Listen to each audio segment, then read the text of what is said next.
Isang magandang araw. Ang ating paksa sa mga sandaling ito ay ang Biblia, kinasihan ng Diyos.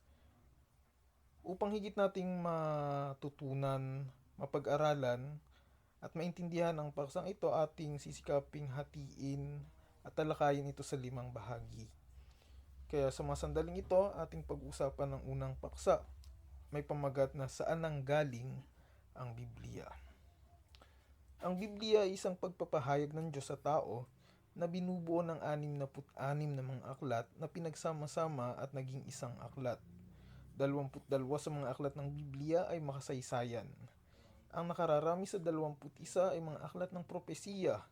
21 ay nasaan yung mga liham at 2 ang patula.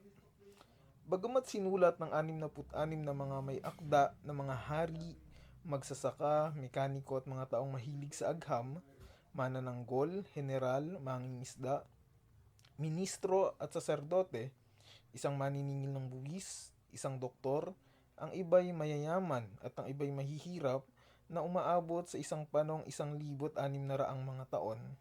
Gayunman ang Biblia ay iisang aklat sapagkat ang Diyos ang tunay na may akda nito.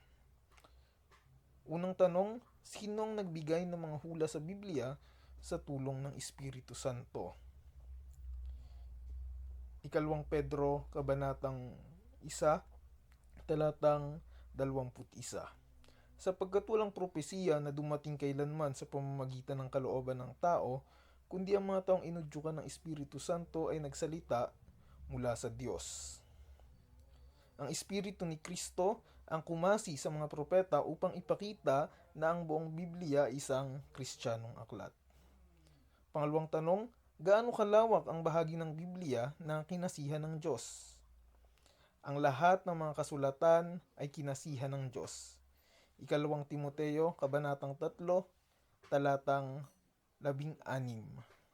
Ikatlong tanong, sino ang nagpahayag ng hinaharap sa mga propeta sa pamamagitan ng pagkasi ng banal na Espiritu?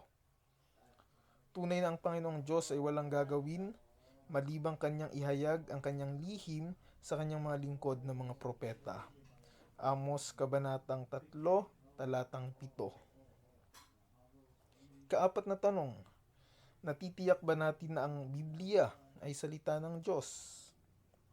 At kami ay patuloy na nagpapasalamat sa Diyos na nang inyong tanggapin ang salita ng Diyos ng inyong narinig sa amin, ay inyong tinanggap iyon hindi bilang salita ng mga tao, kundi ayon sa katotohanan ay bilang salita ng Diyos. Unang Tesalonika, Kabanatang 2, talatang 13. Ikalimang tanong, talastas kaya ng propeta na ang kanyang mga pabalita ay buhat sa Diyos? Opo, narito ang ilang mga halimbawa. Sinabi ni David, ang Espiritu ng Panginoon ay nagsasalita sa pamamagitan ko, ang kanyang salita ay nasa aking dila. Ikalawang Samuel, Kabanatang 23 at talatang 2. Sinabi ni Jeremias, narito, inilagay ko ang aking mga salita sa iyong bibig. Jeremias, unang kabanata, talatang 9.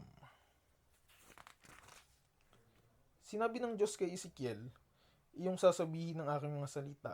Ezekiel, Kabanatang 2 at talatang 7. Nang si Zacarias na ama ni Juan Bautista ay napuno ng Espiritu Santo, sinabi niya na ang Diyos ay nagsalita sa pamamagitan ng kanyang mga banal na propeta mula noong unang panahon. Unang kabanata ng Lucas, mga talatang 77 at 70. Ika-6 na tanong, saan nanggaling ang lahat ng katotohanan at sa pamamagitan ng anumang pamamaraan ipinaalam ito sa tao?